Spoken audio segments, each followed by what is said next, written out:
Yeah, this is not what this protest is about. So stop.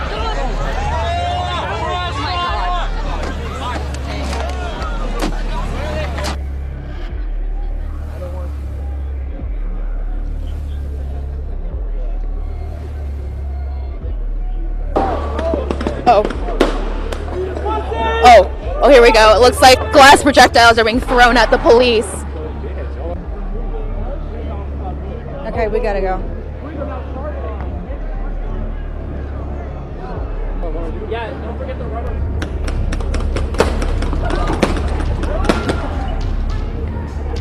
Watch your stick!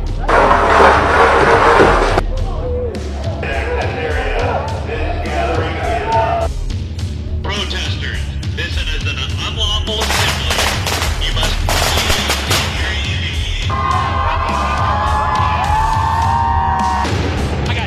I got hit.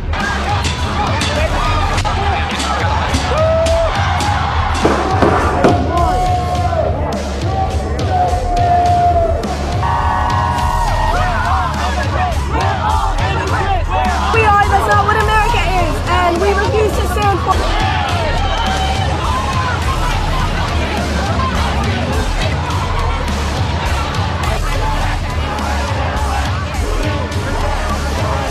There's a lot more of us than there are of them. Hillary won the popular vote. Love does Trump hate. We need to continue this fight, you guys,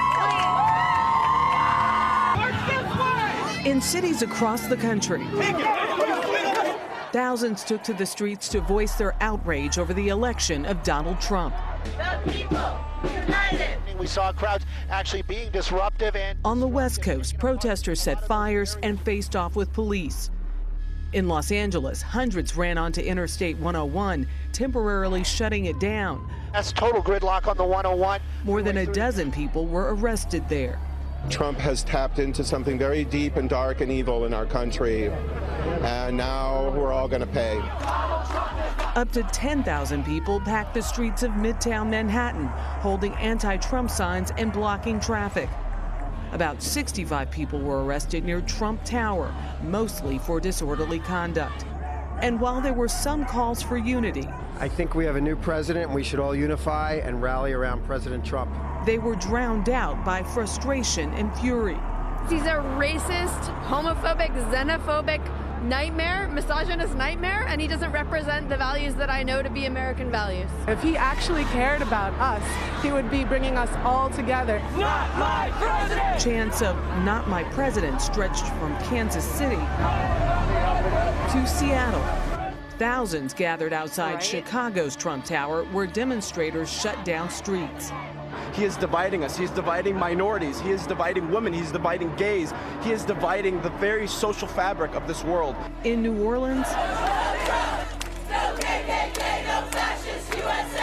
they burned a doll in Trump's image. I am what some people would call a conservative. We cannot give up the United States of America for Donald Trump. In response, Donald Trump tweeted last night, "Just had a very open and successful presidential election. Now, professional protesters incited by the media are protesting. Very unfair." But his tone changed a bit this morning. Trump tweeted this, and I quote, "Love the fact that the small groups of protesters last night have passion for our great country. We will all come together and be proud." Brent Weisberg of our affiliate Coin TV is in Portland now, where there is a lot of damage this morning. Brent, good morning to you. Good morning. Police here in Portland, Oregon have arrested more than 24 people. Nearly 4,000 were voicing their anger over the newly elected president, and what started off peacefully quickly turned chaotic. Overnight, violence erupted on the streets of Portland. During the second straight day of protests, I got hit over the election of Donald Trump. Police in riot gear launched flashbangs and fired rubber bullets to try to break up the crowd of roughly 1,500 people. Officers declaring the demonstration a riot after several people began vandalizing cars and businesses in the city's Pearl District. Some protesters launched fireworks and other projectiles at police. I threw a trash can at them because I'm angry. Will you go home? No, I will not go home. At one point, a man brandishing a gun demanded the protesters move away. I live here. Don't go to me. I didn't vote for Trump. Why are you coming at me? There were reports of attacks on drivers. Cell phone video shows a woman throwing detergent on protesters after she left her car. What started out as a peaceful protest descended into chaos. We are here for love. We are not here to spread hate.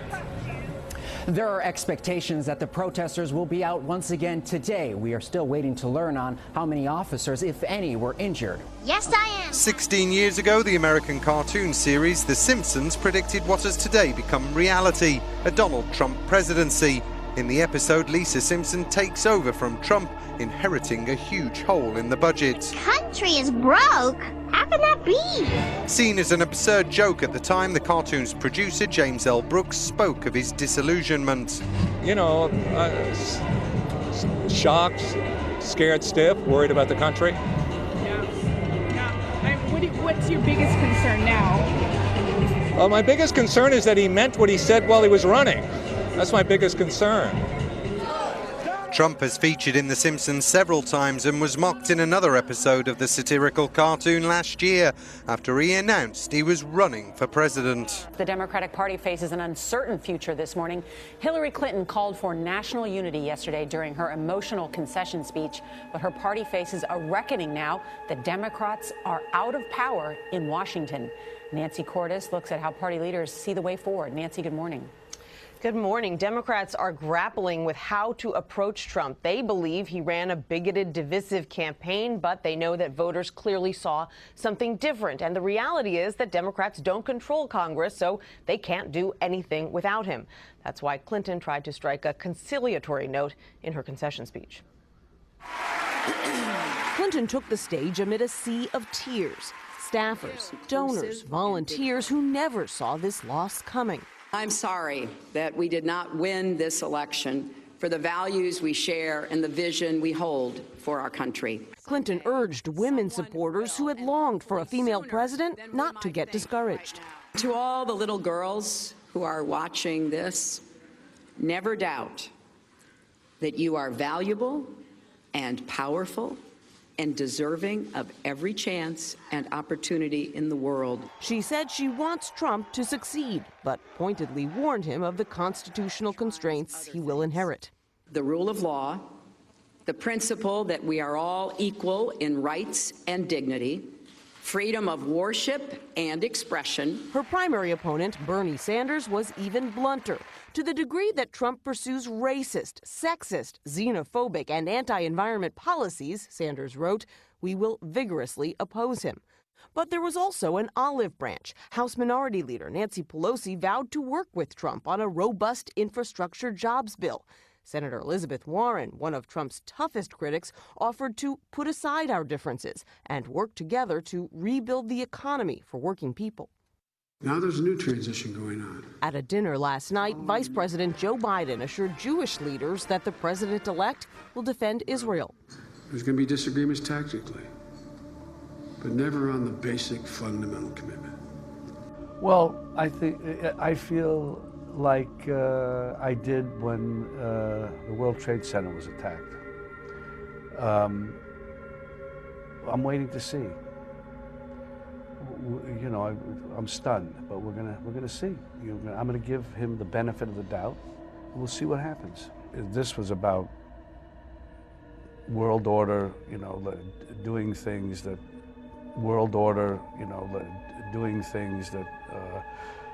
trying to work our way through a lot of problems internationally and domestically, and you need a grown-up for that. And we're going to see, though. That's all I say again, is we'll see. You're there. We're all waiting, but we're watching. Israel's right wing very much celebrated a Trump victory, and almost immediately after the election results came in, called on President-elect Donald Trump to move the American embassy to Israel from where it is now in Tel Aviv to Jerusalem. That would effectively be the United States recognizing Jerusalem as Israel's capital. That would buck the United Nations and decades of U.S. policy when it comes to Jerusalem. But that was a campaign promise of Donald Trump, And it's now those right-wing leaders, including the Jerusalem mayor and Israel's right-wing justice minister, who called on Donald Trump to make good on that promise. Meanwhile, the education minister congratulated Trump and also said the era of a Palestinian state is over. Meanwhile, it was Prime Minister Benjamin Netanyahu who gave a much more measured, much more down-the-middle message. Here is what he had to say. President-elect Trump, my friend, congratulations on being elected President of the United States of America. You are a great friend of Israel. Over the years, you've expressed your support consistently, and I deeply appreciate it.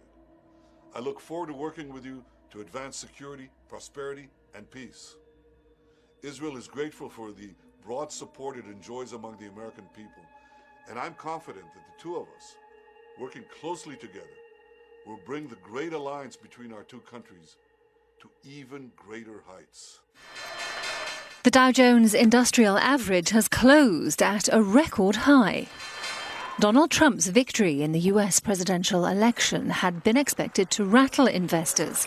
However, after a volatile opening, the Dow began climbing on Wednesday in response to Trump's conciliatory tone.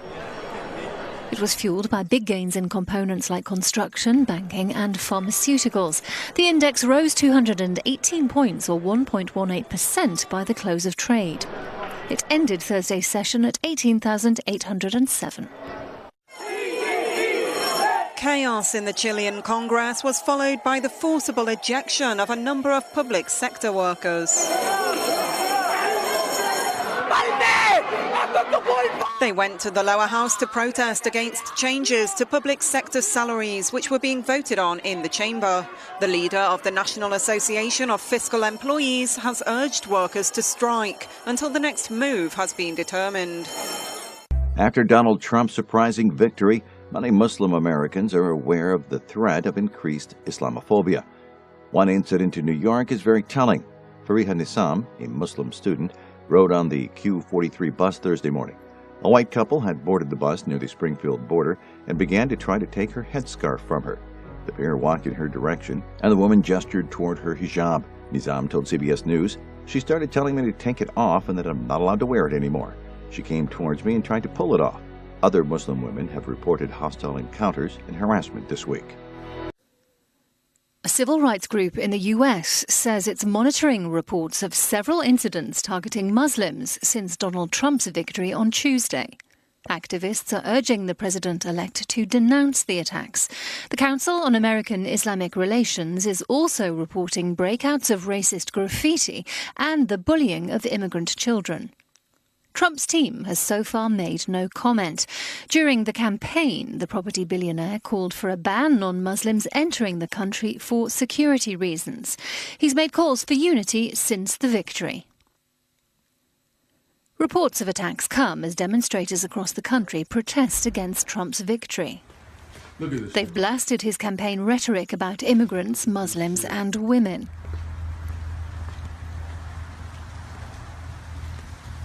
Look at this. In one school, children shouted, "Build the wall," in front of their Hispanic classmates. They are referring reportedly to Trump's plan to close the US border with Mexico.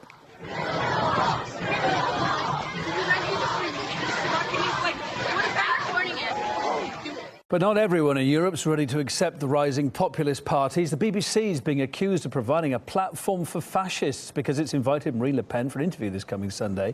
The broadcaster is, in fact, having to defend its decision, as Anastasia Churkina found out. We're seeing a quite unusual situation where we're seeing this major mainstream news channel in the UK, the BBC, having to explain themselves in terms of the choices they're now making with their interviewees. This comes following the BBC's announcement that they plan to interview France's Front National leader Marine Le Pen. And this, of course, followed a backlash on Twitter, on social media. We saw the senior reporter for BuzzFeed send out a tweet that prompted this self-explanation from the BBC. The tweet said, 2016, the year fascism became so normalized, it gets invited onto breakfast TV. And then, instead of potentially just letting this go, we saw the BBC respond with as many as 7 very detailed tweets about their choice to interview Le Pen. Specifically, they said the shocks of the Brexit referendum and this latest Trump election make her victory a possibility. Unless a politician is irrelevant or expresses views that are illegal, it's our job to hold them to account and allow viewers to understand what they think. Our views about them are irrelevant. If you're unhappy about Marine Le Pen's electoral success, fair enough. But that success and Trump's shock win justify this interview. So it's really curious to see these developments while we're watching how the mainstream media is going to exactly adjust themselves to these new realities. But we do see the BBC really caught in a situation where they have to explain why they choose to interview a politician that is in fact quite popular here in France. Adam Gary from the news website theduran.com told me the BBC's got nothing to apologise for here. It's all well and good for these mainstream media hangers-on in the West to call everyone a fascist who they don't like. I think that they're scared. They're scared of losing ratings, and more importantly, they were once the people who controlled the crux of power, and now they find themselves in the opposition. They don't know how to handle being the opposition, so they're trying to clutch at straws and invite any leader they think represents the movement. I think it's going to be an unfair interview. I think they're going to use it to paint Donald Trump supporters as something they're not. But I think that it's totally fair that they can interview who they want. She's not a criminal. She's not a fascist. She is what she is.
Elsewhere in Vietnam, where local media say the country is scrapping plans to build 2 nuclear power plants over soaring costs and mounting safety concerns. The plants were slated to have a capacity of 4,000 megawatts and were being developed with assistance from a Japanese consortium. However, the proposed costs for both plants have doubled since 2011's Fukushima nuclear disaster. Japanese media report if the project is shelved, it will be a major blow to Prime Minister Shinzo Abe's nuclear power exporting strategy. The Taliban says it carried out a suicide bomb attack last night on the German consulate in Afghanistan. At least 4 civilians were killed and scores more hurt when a car packed with explosives rammed into a wall surrounding the compound in the northern city of Mazar-e-Sharif. Heavily armed attackers followed up the blast, battling with Afghan and German security forces late into the night. The German embassy says all Germans at the site were rescued unharmed. A Taliban spokesman said the attack was in response to NATO airstrikes against suspected militants last week in the city of Kunduz, in which dozens of Afghan civilians were killed. The strikes were called in after US and local troops came under heavy fire during an operation in which 2 American service members also died. Scores of migrants set out on the long walk from Belgrade to the border with Croatia. They're demanding the EU open its doors to them. Thousands have been trapped in Serbia for months after the Balkan country's EU neighbours beefed up border controls to keep migrants away. There's a big problem for us in the Serbia and for refugees, and we want to go to Croatia border, and it will be a very humble request of us to open the border of Croatia, and we will go by walk there from Belgrade city to Croatia border. Hundreds of men have been camping out in parks or abandoned warehouses in Belgrade. Their plight has recently worsened. Human rights groups have been told to stop food deliveries outside migrant centres in a bid to move them off the streets.